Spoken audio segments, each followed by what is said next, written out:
오늘은 출애굽기 12장 37절로 51절의 말씀을 살펴보겠습니다. 출애굽기 12장 37절로 51절의 말씀, 37절로 51절의 말씀을 우리 다 같이 읽겠습니다. 이스라엘 자손이 라암셋을 떠나서 숫곳에 이르니 유아 외에 보행하는 장정이 60만 가량이요 수많은 잡족과 양과 소와 힘이 많은 가축이 그들과 함께 하였으며 그들이 애굽으로부터 가지고 나온 발교되지 못한 반죽으로 무교병을 구웠으니 이는 그들이 애굽에서 쫓겨남으로 지체할 수 없었음이며 아무 양식도 준비하지 못하였음이었더라. 이스라엘 자손이 애굽에 거주한 지 430년이라 430년이 끝나는 그날에 여호와의 군대가 다 애굽 땅에서 나왔은즉 이 밤은 그들을 애굽 땅에서 인도하여 내심으로 말미암아 여호와 앞에 지킬 것이니 이는 여호와의 밤이라 이스라엘 자손이 다 대대로 지킬 것이니라. 여호와께서 모세와 아론에게 이르시되 유월절 규례는 이러하니라. 이방 사람은 먹지 못할 것이나 각 사람이 돈으로 산 종은 할례를 받은 후에 먹을 것이며 거류인과 타국 품꾼은 먹지 못하리라. 한 집에서 먹되 그 고기를 조금도 집 밖으로 내지 말고 뼈도 꺾지 말지며 이스라엘 회중이 다 이것을 지킬지니라. 너희와 함께 거류하는 타국인이 여호와의 유월절을 지키고자 하거든 그 모든 남자는 할례를 받은 후에야 가까이 하여 지킬 것이니 곧 그는 본토인과 같이 될 것이나 할례 받지 못한 자는 먹지 못할 것이니라.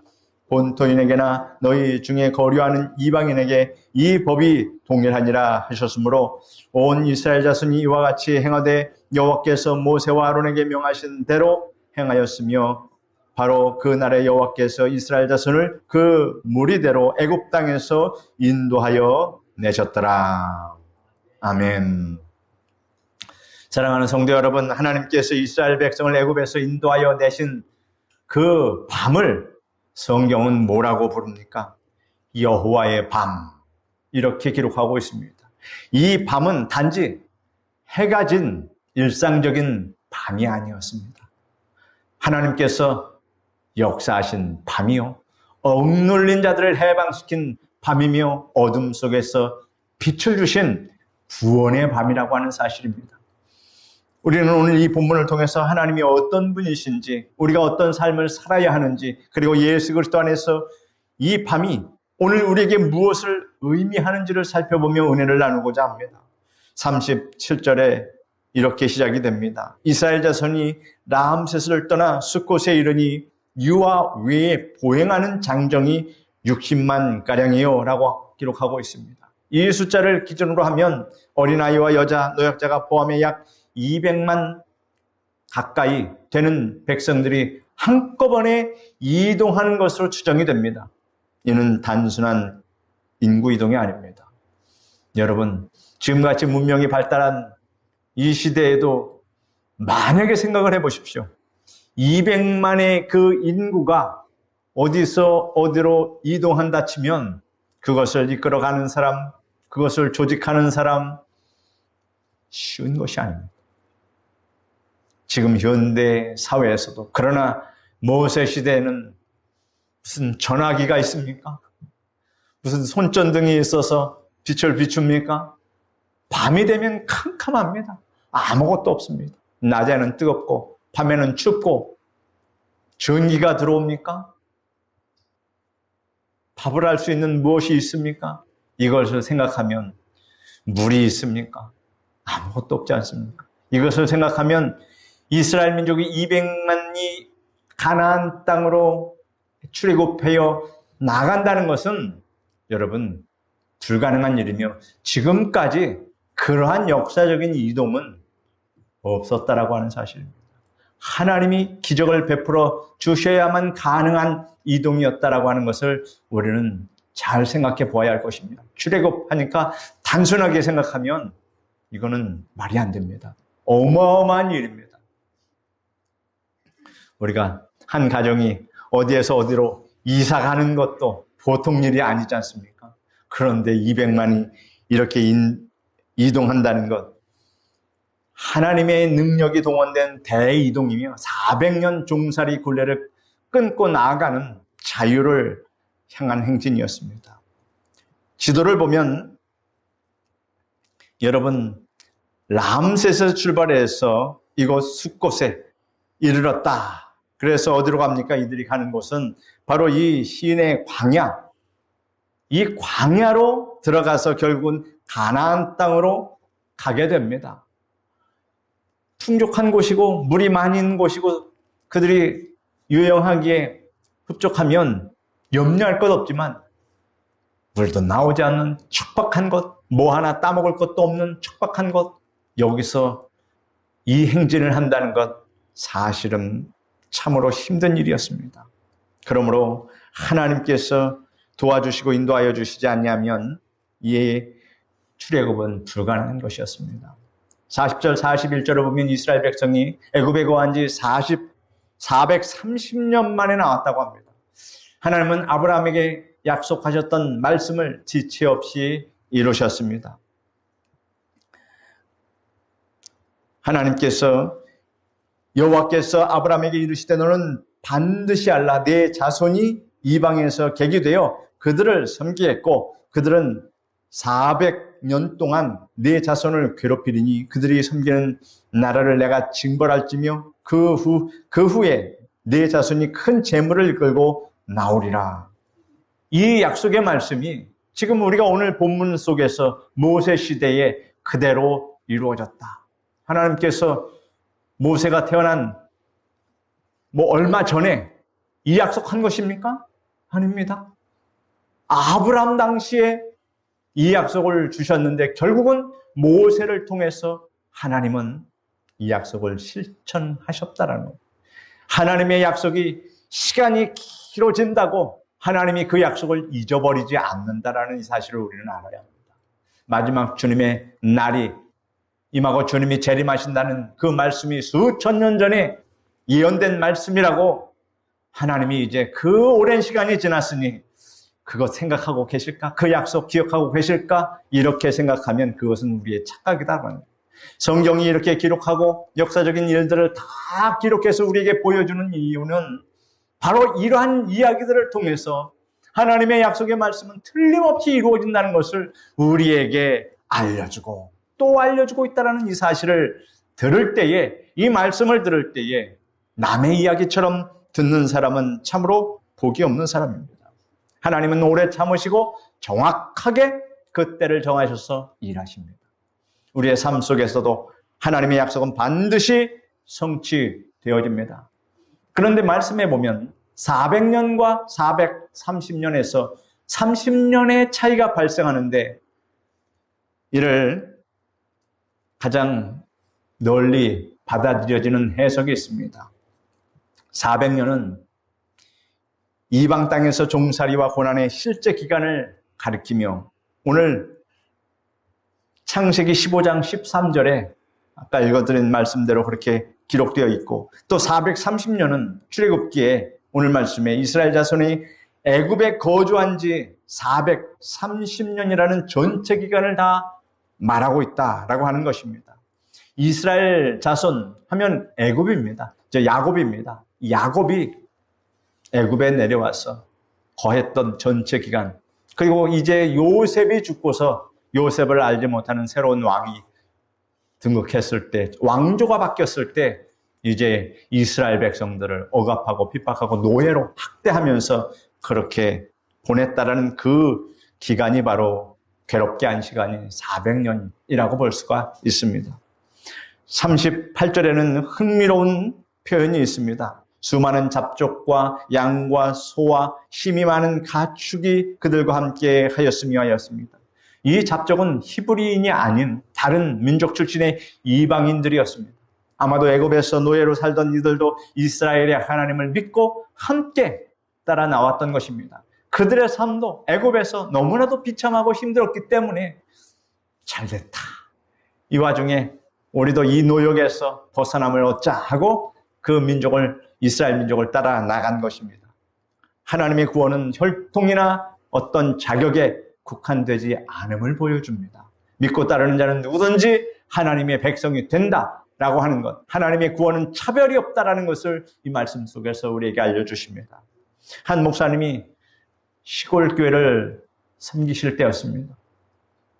예배에 늘 앞자리에 앉아있던 분이 이렇게 말합니다. 목사님, 저는 교회에 나와도 되는 사람입니까? 이렇게 물어봅니다.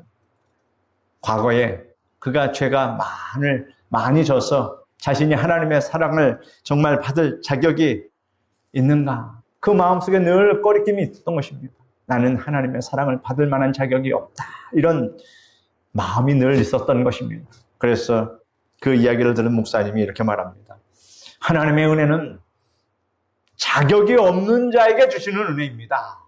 오히려 자격이 있다고 생각하는 사람은 그 은혜를 받을 수 없습니다. 교만하기 때문입니다.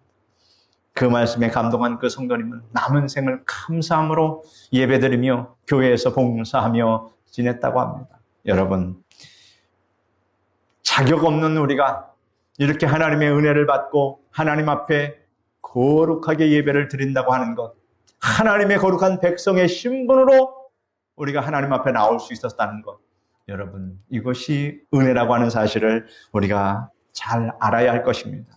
39절에 보면 그들이 애굽으로부터 가지고 나온 발교되지 못한 반죽으로 무교병을 구웠으니 이는 그들이 애굽에서 쫓겨남으로 지체할 수 없었음이며 아무 양식도 준비하지 못하였음이었더라 라고 하고 있습니다. 이 장면은 하나님의 인도하심을 온전히 신뢰한 믿음의 순종이라고 하는 것을 보여줍니다.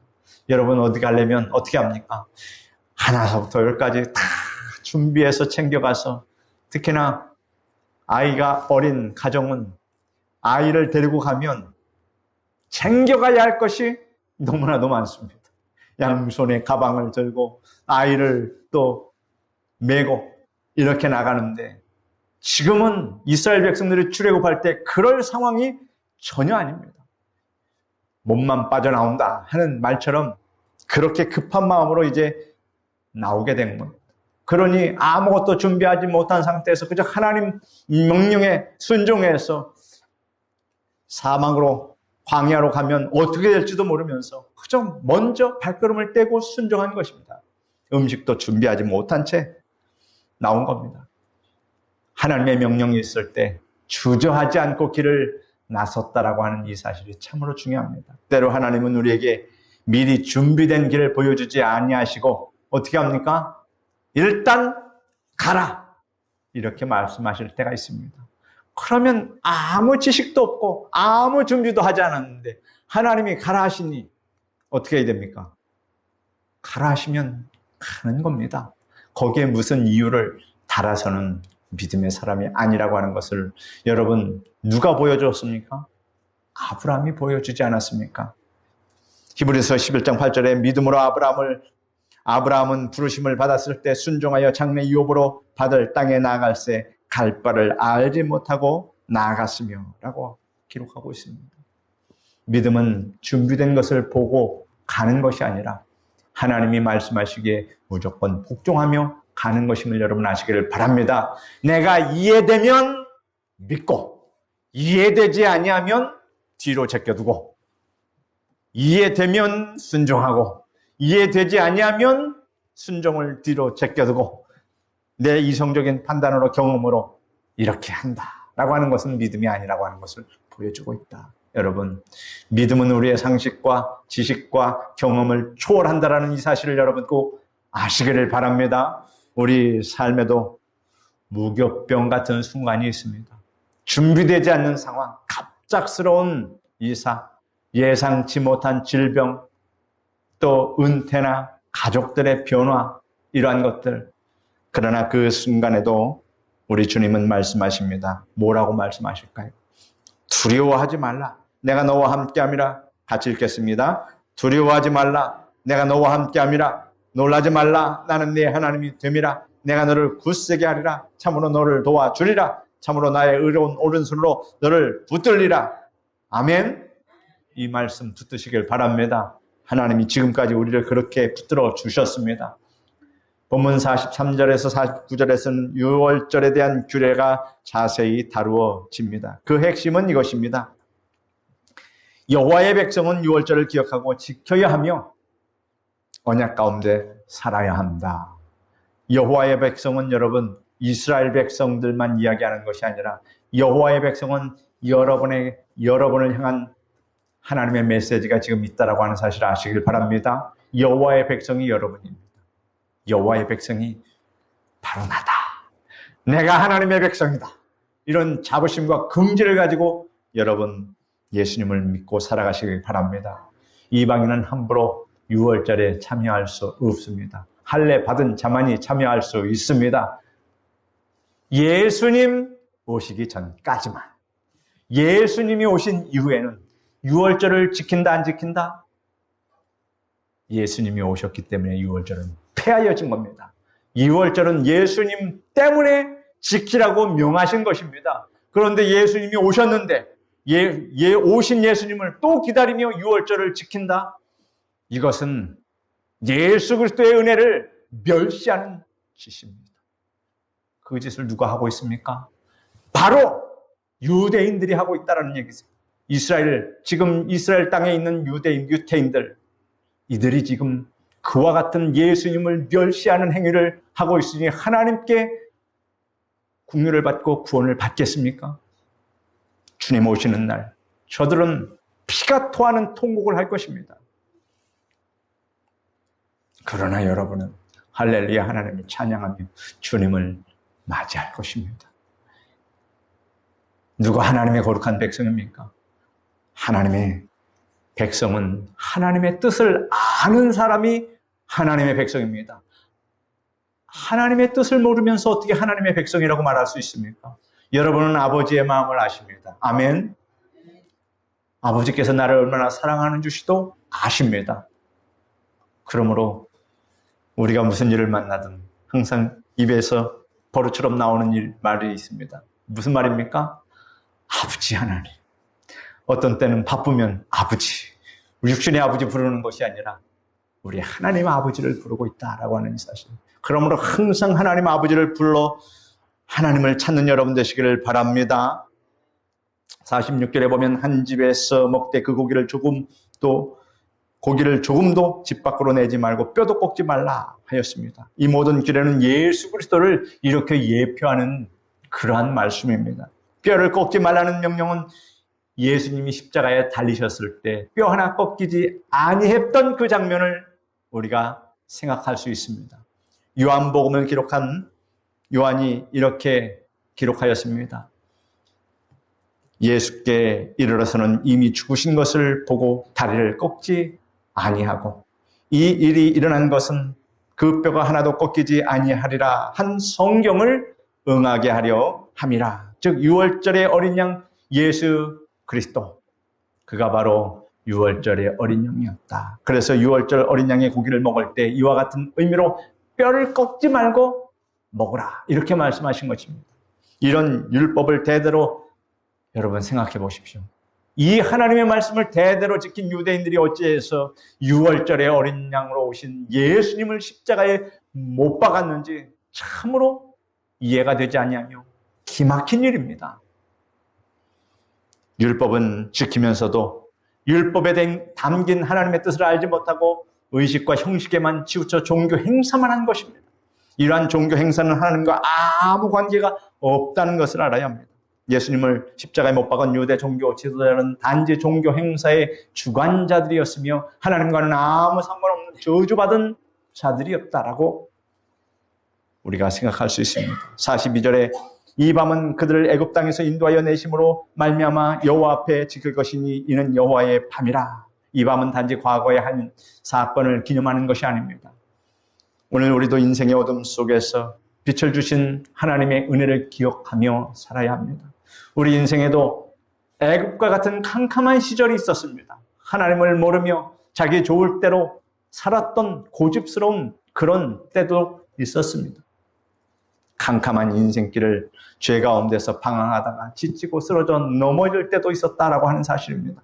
그러나 예수 그리스도의 보혈로 우리는 이 캄캄한 인생길에서 그리고 죄와 사망의 길에서 해방되었음을 믿으시기를 바랍니다. 그날이 여호와의 밤입니다.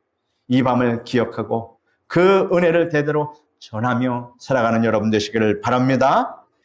캄캄한 그런 인생길에서 하나님이 우리를 불러주시고 광명의 빛을 우리에게 비춰주셨다라고 하는 이 사실을 우리가 생각할 때 얼마나 감사합니까? 본문 51절은 우리에게 이렇게 전하여 줍니다. 바로 그날에 여호와께서 이스라엘 자손을 그 무리대로 애굽 땅에서 인도하여 내셨더라. 그날에 이스라엘을 구원하신 하나님이 여러분 오늘도 그날처럼 우리와 함께 하시고 도와주시고 구원하여 주고 계심을 여러분 믿으시기를 바랍니다. 기도하겠습니다. 거룩하신 하나님 감사합니다. 여호와의 날, 그 밤에 하나님께서 하나님을 경외하고 하나님을 믿는 그 믿음을 가진 이스라엘 백성들을 어떻게 구원했는가를 깨닫게 하여 주시니 감사합니다. 그때 그 유대인들은 예수님을 십자가에 못 박고 그 절기는 잘 지켰어도 예수님을 알아보지 못하고 하나님 참으로 안타까운 현실 속에 지금 있음을 압니다. 그러나 하나님 이방인 된 우리들은 하나님의 크신 은혜로 예수 그리스도의 그 사랑을 깨달아 하나님의 뜻에 우리가 은혜를 입어서 이렇게 예수 믿고 구원받게 하여 주시니 감사합니다. 그러므로 하나님 이방인 된 우리가 이렇게 하나님의 백성으로 거룩한 성도로 천국 백성으로 구원받았다라고 하는 이 사실을 우리는 더욱더 절감하고 하나님의 그 크신 은혜에 더욱더 감사하며 살아갈 수 있도록 도와주시옵소서. 예수님의 이름으로 기도드립니다. 아멘.